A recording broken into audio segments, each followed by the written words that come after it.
الهجرة رحلة هادينا حمل الإسلام لنا دينا. الهجرة رحلة هادينا. Assalamualaikum warahmatullahi wabarakatuh. Alhamdulillahirabbil alamin. Wassallallahu ala sayyidina Muhammadin wa alihi washabbihi ajmain. Allahumma faqihna fid din wa 'allimna ta'wila amin ya rabbal alamin. Bapak dan Ibu yang saya hormati, di kesempatan yang baik ini mari kita berdoa. Kita meminta kepada Allah Subhanahu wa taala mudah-mudahan senantiasa memberikan kesehatan untuk kita dan keluarga kita, memberikan kemudahan dalam segala aktivitas yang kita kerjakan, dan memberikan kita rezeki yang lebih dari cukup sehingga bisa bersedekah lebih banyak. Al-Fatihah. Bismillahirrahmanirrahim. Alhamdulillahirabbil alamin. Arrahmanirrahim. Maliki yaumiddin. Iyyaka na'budu wa iyyaka nasta'in. Ihdinas siratal mustaqim. Shiratal ladzina an'amta 'alaihim ghairil maghdubi 'alaihim.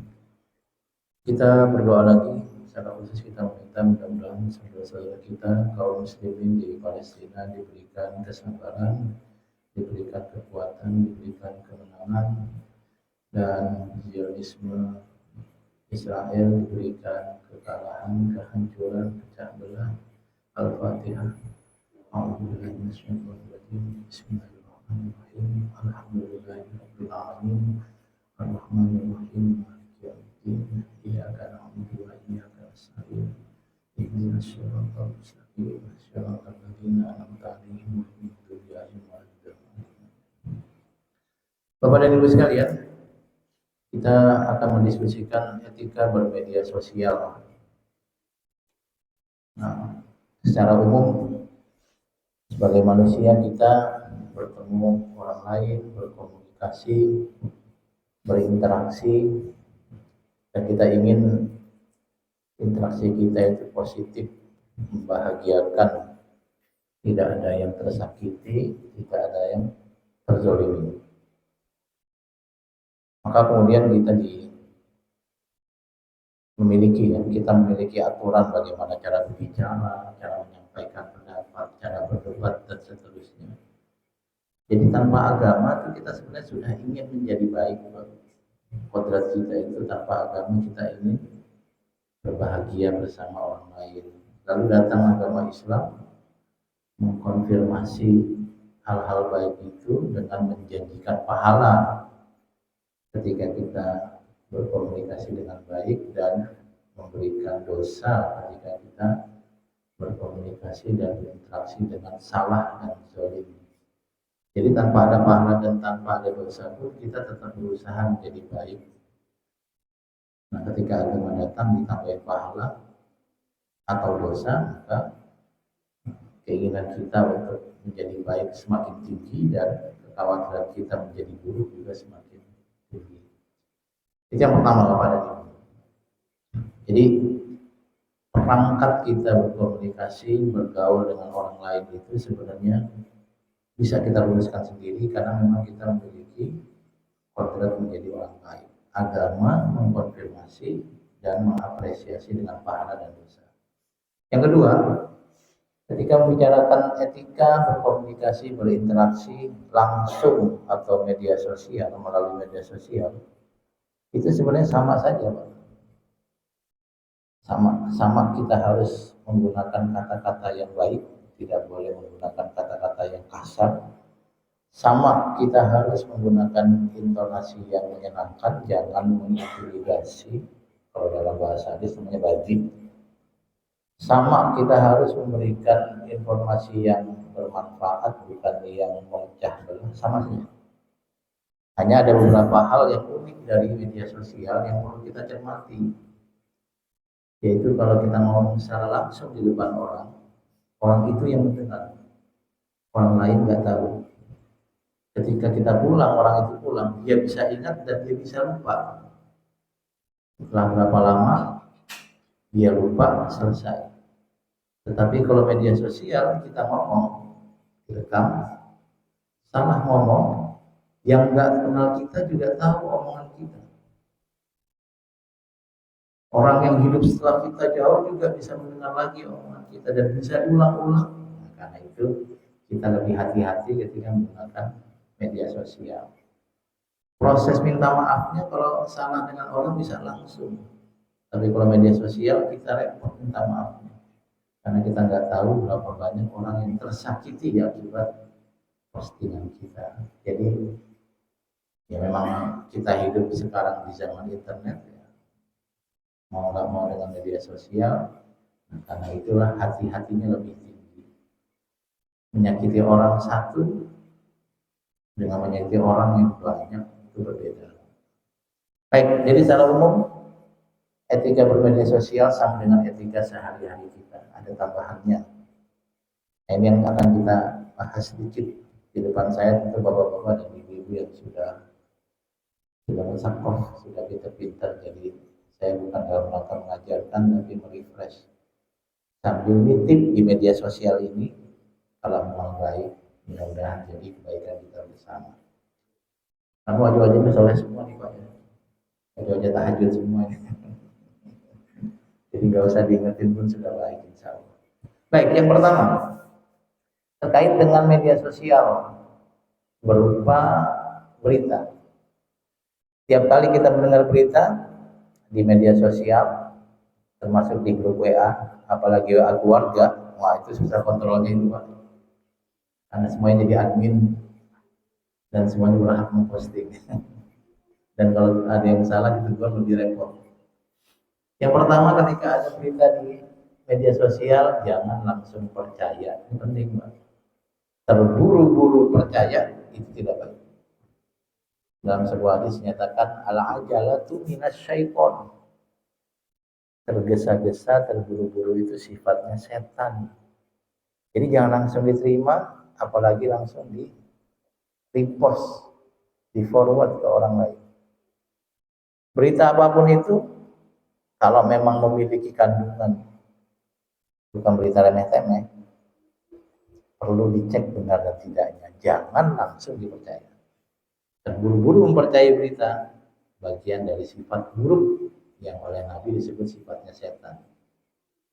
Lalu kita cek dulu beritanya ini. Ternyata beritanya bohong, hoax. Kita haram memberitakan hoax itu ke orang lain, kecuali tujuannya memberitahu bahwa berita ini hoax. Ada sebuah hadis riwayat Muslim bunyinya, man rawa hadisan yara annahu kadzibun fa huwa ahadul kadzibin. Orang yang menyampaikan berita yang dia tahu itu bohong, entah dari siapa dan dia tahu ini berita bohong, disampaikan lagi ke orang, maka orang tadi disebut pembohong juga. Jadi pembohong ada dua, orang yang menciptakan berita bohong dan orang yang menyampaikan berita bohong. Gedean mana dosanya? Kayaknya gedean yang bikin Pak ya. Kalau dalam surat An-Nur ya, innal ladzina ja'u bil ifki usbatun minkum la tahsabuhu syarran bal huwa khairul lakum likulli imrin minhum maktasaba minal itsm walladzi tawalla kibrahu lahu 'adzabun 'adzim. Orang yang menyampaikan berita bohong, memproduksi berita bohong itu adalah kita sendiri, kelompok kita sendiri. Berita bohong nyampe ke kita tuh karena yang menyampaikan adalah orang yang dekat dengan kita, orang yang bersama kita. Bapak pernah dengar berita bohong tentang ketua RT di Ukraina? Tidak pernah, karena kita bukan orang Ukraina. Pernah dengar berita bohong tentang apa ya misalnya ya, kepala desa di Merauke? Enggak pernah, karena bukan usbatun minkum. Tapi kita akan mendengar berita terkait komplek kita, kantor kita, gitu ya, tempat kita beraktivitas. Bikul limri'im minhum maktasaba minal ism. Orang yang membuat berita bohong dan orang yang menyampaikannya sama-sama punya dosa. Walladzi tawalla kibrahu lahu 'adzabun 'adzim. Tapi yang menciptakan berita bohong pertama tentu dosanya lebih besar. Baik, jadi kalau ada berita bohong, hoax, jangan di-repost atau di-forward kecuali untuk pemberitahuan ini berita bohong. Sebab kalau kita lakukan maka kita sama dengan orang yang menciptakan berita bohong, dicap oleh Nabi sebagai pembohong. Yang pertama. dapat berita, dicek, terbukti hoax, buang. Kalau kita ragu-ragu bohong atau tidaknya, Nabi mengajarkan dak ma yaribu ila mala yaribu. Kalau ragu-ragu jangan diambil. Ini bohong enggak sih, beneran enggak sih? Udah buang aja. Berita yang baik aja banyak, kenapa harus milih berita yang kita ragukan kebenarannya? Hebat banget Nabi Pak udah mikirin kayak gitu ya, luar biasa Nabi kita ini. Yang Nabi sabdakan 15 abad yang lalu masih relevan di zaman sekarang, luar biasa Nabi kita ini. Oke, kalau ternyata beritanya terbukti bukan bohong atau kita yakini benar, nah tinggal selanjutnya dilihat isinya bagus atau enggak. Kalau kandungannya adalah kandungan yang memecah gibah keburukan orang lain, gibah capres, gibah parpol, gibah apapun itu, kita nggak boleh mau repost lagi.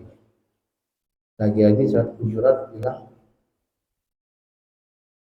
ya ayyuhalladzina amanu ijtanibu katsiran minadh-dhann inna ba'dadh-dhanni ismun wa la tajassasu wa la yaghtab ba'dukum ba'd. Wahai orang beriman, hindari berburuk sangka, karena berburuk sangka kebanyakan membuat dosa. Jangan mencari kesalahan orang, kita punya kesalahan, orang lain juga punya kesalahan, kita tidak ingin kesalahan kita dicari-cari, maka jangan mencari kesalahan orang lain. Nah, walah yang ba'dukum ba'd, kalau kesalahan orang lain sudah ketahuan, kita nggak nyari, tahu sendiri. Jangan diberitahu ke orang lain. Namanya ghibah, dilarang oleh agama.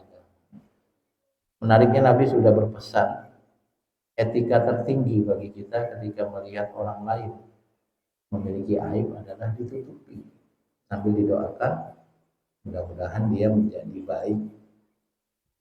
Man satara akhahu musliman satarallahu lahu yaumil qiyamah. Siapa yang menutupi aib saudaranya, dia tahu dia buruk atau dia tahu ada keburukan, ada aib, ada kesalahan, dia tutupi, maka Allah akan tutupi aibnya.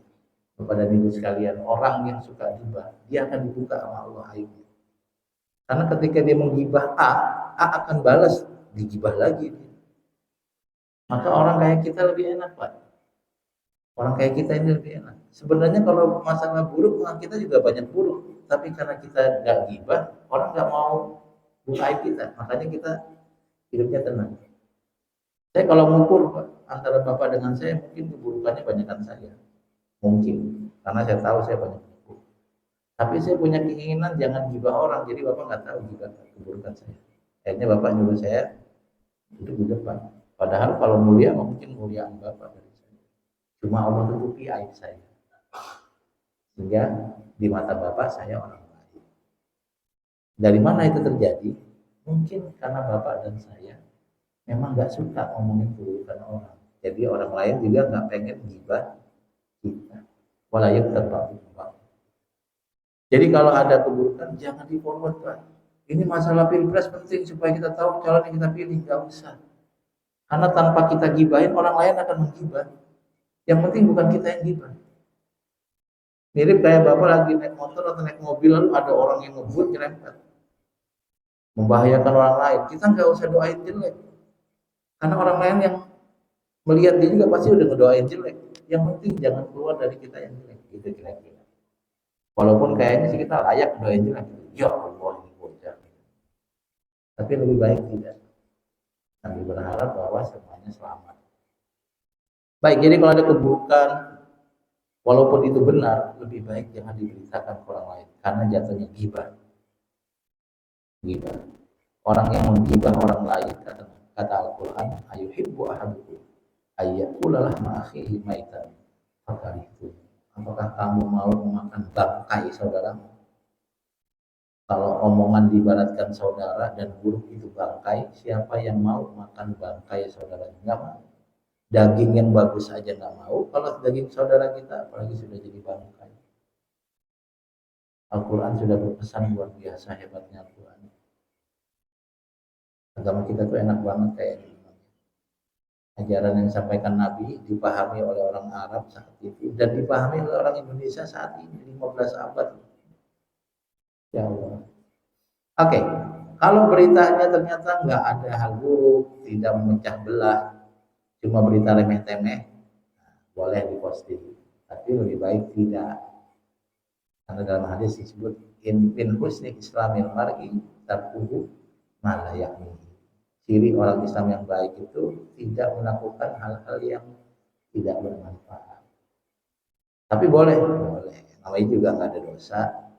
Cuma kalau kita lakukan, memori HP jadi penuh dengan video-video aneh itu, Pak. Bapak nih grupnya banyak nggak sih, Pak? Di WA itu. Kalau HP saya grupnya banyak banget, Pak. Nggak banyak sih, ada kali 5 grup ya. Itu kadang-kadang kalau ada berita satu di sini di post lagi di sini. Sekarang yang viral apa? Itu di setiap grup ada tuh. Ngulang lagi itu. Makanya kalau saya pribadi grup itu mungkin ada 5 atau 6 gitu. Grup keluarga satu, grup asosiasi satu, grup dosen satu, grup kantor satu. Kalau di rumah malah saya nggak pakai grup, orang ketemu istri ngapain bikin grup ya. Cuma kalau grup keluarga besar ada, keluarga besar dari ibu, dari bapak ada, grup yayasan ada, banyak juga ternyata ya, banyak juga ternyata 5 lebih, ada kali 10 kayaknya. Tapi biasanya ketika ada postingan apa gitu, mau postingan pendeta war takjil, nanti ada lagi di sini, gitu. Jadi tanpa kita posting orang akan memposting. Kita memilih untuk tidak tarkuhu mana ya. Yang terakhir ketika ada berita yang bagus, kemudian kita rasa ini penting, boleh kita posting. Jadi ketika dapat berita di media sosial, pertama yang dilakukan adalah jangan terburu-buru percaya. Cek dulu. Ini benar Pak, in ja'akum fasikun binaba'in fatabayyin. Kalau ada berita cek dulu. Kalau ternyata berita bohong, buang. Jangan dilanjutkan. Kalau ternyata ragu-ragu, buang. Kalau yakin ini benar, baru dilihat isinya. Oh ada keburukan, ada kezaliman, ada caci maki, ada pecah belah, buang. Walaupun itu benar. Kepada Ibu sekalian, Nabi itu pernah menjanjikan orang yang tahu kebenaran tetapi memilih untuk tidak rewel, tidak debat, itu jadikan Nabi kemuliaan. Man tarakal mira wa huwa muhiqqun banallahu baitan fi wasatil jannah. Kadang-kadang kita benar, tapi kita memilih untuk diam supaya tidak bikin ribut. Itu Nabi apresiasi. Bukan karena tahu kita benar lalu kita ini tanpa sampaikan ke orang lain, tanpa berpikir ini akan menyebabkan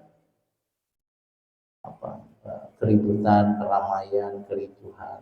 Maka kalau Bapak lihat orang-orang yang ulama-ulama yang sudah kategori sepuh ilmunya gitu, di atas 40 tahun usianya juga, itu relatif lebih tenang Pak ya. Yang ledak-ledak itu yang masih muda. Karena mereka sudah lebih paham bahwa walaupun saya benar bukan berarti saya ngotot. Kira-kira gitu. Mantra amiro wa huwa muhiqqun. Banallahu baitan fi wasatil jannah. Baik, maka yang kita sampaikan hanya berita yang benar saja terkait media sosial. Lagi-lagi media sosial itu unik. Media sosial itu unik. Yang kita sampaikan sekarang ini bisa diakses oleh orang yang dari mana-mana dan bisa bertahan lama, apalagi kalau sudah di-download orang lain, maka lebih hati-hati. Bapak dan Ibu sekalian, tadi saya baca surat An-Nur, Pak. An-Nur itu surat yang menurut saya penting untuk dikaji bagi kita yang sudah berkeluarga dan kita yang perempuan khususnya ya. Itu mungkin surah yang wajib dibaca. Mana surat An-Nur? Saya bacakan beberapa ayat dari surat An-Nur terkait ketika bermedia sosial. Yang pertama ini ada di ayat 12. Ini 12 dengan 16 ayatnya mirip Pak. Mirip. Saya kadang-kadang kalau lagi baca ayat begini, kok bisa mirip? Kadang-kadang dapat dan ya selalu saja kita akan kagum dengan Al-Quran. Ayat 12 bilang, laula insami'tumuhu dzannal mu'minuna wal mu'minatu bi anfusihim khairan. Faqalu hadza ifkum mubin. Ayat 16-nya ada tadi. Walaula dawanya. Walaula id sami'tumuhu qultum ma yakunu lana an natakallama bi hadza subhanak hadza buhtanun 'adzim. Yang di atas ifkun mubin, ini buhtanun azim. Saya bacakan ayat 12. Ini lanjutan. Tadi kita sudah ngomong masalah etika media sosial, sekarang kita masuk lagi ke etika secara umum. Laula in sami'tumuhu dzannal mu'minuna wal mu'minatu bi anfusihim khair. Ketika kamu mendengar sebuah berita, sikap yang dimiliki orang beriman adalah dzanna al mu'minun wal mu'minat bi anfusihim khair. Selalu husnudzon. Selalu husnudzon. Ketika melihat apa gitu, yang ada di otak kita tuh, oh mungkin. Walaupun zahirnya buruk, dia tetap memilih husnudzon. Ini sikap yang dimiliki orang yang beriman, laki dan perempuan. Ketika kemudian ada orang yang menyimpulkan berbeda, wah itu kayaknya dia begitu, kayaknya begitu. Dia akan merespon dengan waqalu hadza ifkum mubin. Bisa jadi itu bohong. Kita salah paham. Orang baik selalu mencari celah husnudzonnya. Nah, ayat 16, kalau ternyata memang itu buruk dan kita tahu, kita nggak bisa nolak ayat 16-nya. Walaula idh sami'tumuhu qultum ma yakunu lana an natakallama bihadza subhanallah. Ma yakunu lana an natakallama bihadza, ini bukan urusan kita. Melihat tetangga berantem, jangan disimpulin yang salah siapa. Karena kalau suami istri berantem, tetangga kita berantem, besok juga udah sembuh, Pak. Kan kita berkeluarga juga kadang-kadang ada beda pendapat dengan istri. 2 hari juga udah sembuh. Orang tidurnya bareng, makannya bareng, toiletnya gantian. Nah, di sini diajarkan kalau melihat sesuatu itu dan menurut kita itu buruk, ma yakunu lana an natakallama bihadza. Ini bukan urusan kita. Pasti ada alasan kenapa ini marah kepada dia atau dia marah kepada ini. Pasti ada alasan. Kita nggak tahu alasannya, jangan nyimpulin. Ini bukan urusan kita. Ini penting, Pak, karena kita memang tanpa kita cari disuguhi berita banyak. Ada artis baru nikah setahun, punya anak, tiap hari posting kemesraan, gugat cerai. Kita simpulin yang salah siapa nih? Apakah istrinya yang selalu melek video, atau suaminya yang mungkin gak bersyukur? Gak usah, Pak, itu bukan urusan kita. Mana ya kunulana an natakallama bihadza subhanallah. Banyak sekali orang yang bertikai, kita lihat mereka berantem, tapi sebentar sudah menjadi teman. Jadi di Quran itu ka'anna waliyun hamim. Fa idzal ladzi bainaka wa bainahu adawatun ka'anna waliyun hamim. Orang yang dulu bertikai bisa jadi teman. Ada sebuah hadis yang saya hafal dan menurut saya penting buat saya dan buat kita bersama. Bahwa kita itu kadang-kadang yuwarrisu bughda ahadin. Kita mewariskan kemarahan. Saya kasih contoh. Kita lagi ada masalah di kantor nih. Entah bapak atau ibu di kantor ada masalah, cerita sama istri, karena lagi marah kita cerita, itu teman saya tuh begini, masa dia jagain saya di depan bos, masa gini. Yang ditangkap oleh istri, laki-laki ini adalah orang jahat. Ternyata setelah sebulan 2 bulan kita akrab lagi, tapi istri nggak diceritain bahwa kita udah akrab. Yang direkam sama istri, kita masih berantem. Padahal kita udah akrab, dan biasanya kalau di kantor konflik selalu ada, Pak. Percaya sama saya. Dan Bapak pasti mengalami itu. Dan konflik itu gampang resolusinya karena kita orang baik. Marah normal, manusiawi, tapi kita punya keinginan untuk memperbaiki diri. Masalahnya ketika kita cerita ke orang lain, yang dia dengar hanya bab berantemnya, tidak dilanjutkan bab damainya. Maka kita sudah mewariskan permusuhan kita pada orang lain, padahal kita sudah berdamai. Yuwarrisu bughda ahadihim, kalau nggak salah ya bahasa hadisnya. Itu terjadi, misalnya apalagi misalnya, bukan cuma suami istri, karena di kantor juga sama. Kita cerita pada siapa, pada teman kantor tentang pengalaman adik saya kalau mana begitu, terus begini. Yang direkam adalah sisi buruknya, lupa bahwa setelah itu ada resolusi, ada perbaikan, ada keakraban lagi, tidak diberitakan, orang akan merekam itu sebagai musuh. Itu yang terjadi. Kita masih punya musuh laten, Pak, di beberapa daerah itu yang pernah saya tinggali. Itu ada istilah jangan nikah sama dia karena dia dulu nenek moyangnya begini, Pak, nenek moyangnya begini. Kakeknya dulu berantem sama kakek kita. Baik, di sini dua ayat ini bagi saya menarik, penting buat ini kan karena di medsos Pak ya, mudah-mudahan lagi-lagi saya bukan dalam membacakan ayat ini pada Bapak, kan Bapak adalah orang-orang baik, tapi saya meminjam media sosial Bapak ini untuk kita sampaikan ayatnya, ayat 12 surat An-Nur, laula idzaniyahtumuhu dhannal mu'minuna wal mu'minat bi anfusihim khairan. Orang beriman selalu husnuzon. Bapak punya tetangga perempuan kebetulan janda misalnya, suaminya meninggal, tiba-tiba kok dia diantar sama orang lain pakai mobil, husnuzon, mungkin saudaranya, mungkin Gokar, Grabcar, bukan malah hari ini diantar pakai Innova, kemarin pakai Ayla, minggu lalu diantar lagi, laki-lakinya beda lagi, mana mobilnya Pajero, simpulannya malah wah, jangan. Salah, namanya Gokar, mobilnya ganti-ganti, Pak. Kalau mobilnya satu, namanya terjemput. Kan terjemput ini ganti-ganti. Kemarin diantar sama laki-laki tua, sekarang laki-laki muda. Ya kok Gojek sama Grab ya gimana? Namanya juga ganti-ganti. Kita selalu melihat aspek bersentuhnya. Dulu saya pernah waktu di SMA tuh di pesantren, saya pernah dibilang pacaran. Sebenarnya saya nggak masalah dibilang pacaran, cuma saya nggak pacaran tadi. Pertama mungkin nggak sempat nyari, yang kedua mungkin nggak ada yang mau kali ya. Saya nggak tahu lah. Gara-gara saya naik angkot, di angkot itu ada perempuan, Pak. Saya duduk di sini, perempuan di sana. Angkotnya lewat pesantren, ada yang lewat. Nah, itu kan Andi sama cewek. Jadi sampai di kamar dibilang dikitil gitu ya, kalau sekarang ya, kalau dulu begitu. Kenapa? Pacaran ya. Pacaran sama siapa? Tadi diangkut sama cewek. Saya duduk di sini, dia di sana. Saya kenal juga enggak. Itu cewek duduk di sekat supir. Jangan-jangan malah anaknya supir pacaran sama saya. Tapi saya nggak masalah begitu.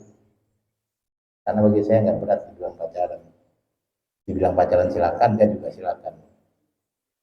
Tapi kadang-kadang suuzon itu muncul. Dan kita diminta untuk memiliki husnuzon. Praduga baik. Dzannal mu'minun wal mu'minat bi anfusihim khairan. Apapun itu, Pak. Jadi kalau nanti Bapak melihat ada orang kok dermawan, jangan curiga, jangan-jangan nyalek. Bukan, bisa jadi memang dia dermawan gitu. Kalau ternyata dia nyalek, terima aja. Emang dia lagi duitnya banyak gitu. Paling dia utang, suzon lagi, siapa tahu dia nggak utang. Ayat yang 16 juga penting. Walaula insan yaktumuhu qultu ma yakunu lana an natakallama bihadza subhanak hadza lisanun azim. Ketika kita tahu itu beneran buruk, bukan lagi praduga, bukan lagi dugaan, bukan lagi suudzon, beneran tahu. Ma yakunu lana an natakallama bihadza. Itu bukan urusan kita, Pak. Banyak orang melakukan kesalahan karena terpaksa. Dan kita nggak tahu keterpaksaan itu. Kita cuma tahu zahirnya dia bentak-bentak, zahirnya dia menyakiti, zahirnya dia melakukan kesalahan tanpa tahu alasan dibalik kesalahan itu. Nah, di sini itu bukan urusan saya, itu urusan orang lain. Mereka pasti punya alasan. Kalau tahu mereka yang tanggung jawab, tidak perlu kita repot ngurusin. Kalaupun itu adalah kesalahan, itu urusan dia dengan Allah, bukan dengan saya. Ini menjadi penting karena media sosial kita penuh dengan itu. Saya nggak tahu Bapak ini buka YouTube atau enggak. Kalau saya sering YouTube, Pak. YouTube itu saya berapa kali itu sering dianjurin pertama dengar sholawat yang datang rezeki. Nah, saksikan, dengarkan sholawat ini, rezeki akan datang bertubi-tubi. Pas saya lihat tuh yang sedang menonton ada 2.000. Saya nggak pernah buka, Pak. Saya nggak percaya.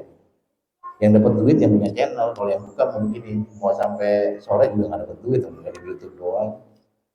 Mau nyari duit ya kerja, bukan dengerin YouTube. Tapi saya nggak nonton.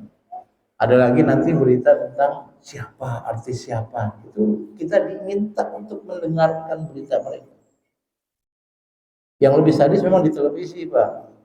Di televisi itu kita harus kenal anaknya Raffi Ahmad, harus kenal anaknya Dia Ricis, harus kenal baju yang dipakai oleh siapa itu, Atta Halilintar. Kita harus kenal keluarganya ada berapa banyak gitu. Lupa bahwa Nabi anaknya ada berapa. Jangan-jangan kita nggak tahu anaknya Nabi ada berapa. Itu berapa juga ya. Lupa kalau kemudian Nabi itu istrinya ada berapa. Lupa kalau sahabat Nabi itu namanya siapa saja. Nah di sini menurut saya penting ketika tanpa kita inginkan kita diminta untuk mengetahui banyak hal urusan orang lain sampai ketika dia mau cerai kita harus apa namanya, harus tahu prosesnya, harus tahu alasannya, kata pengacaranya bagaimana.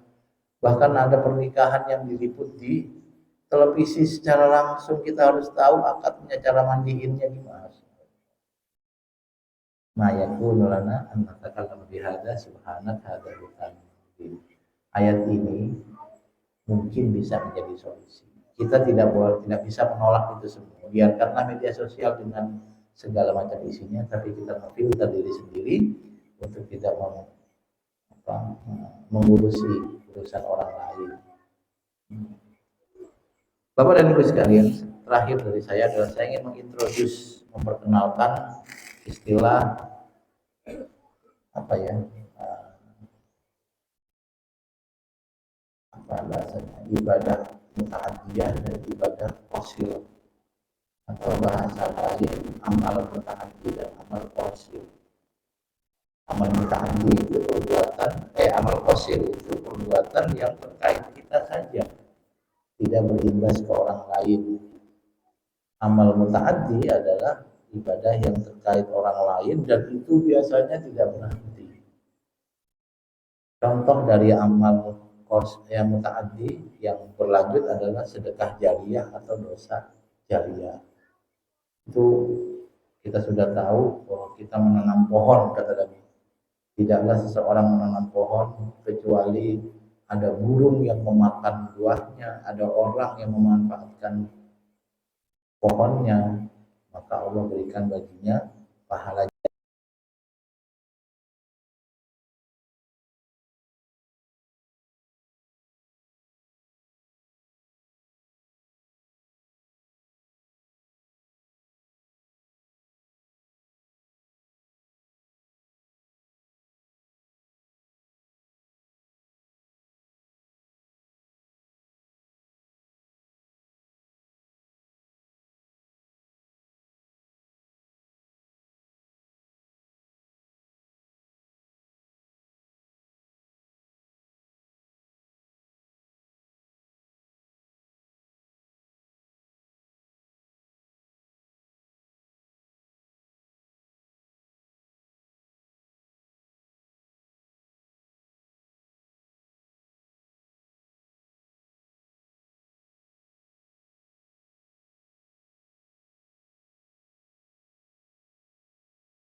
saban waktu, bangkit jiwaku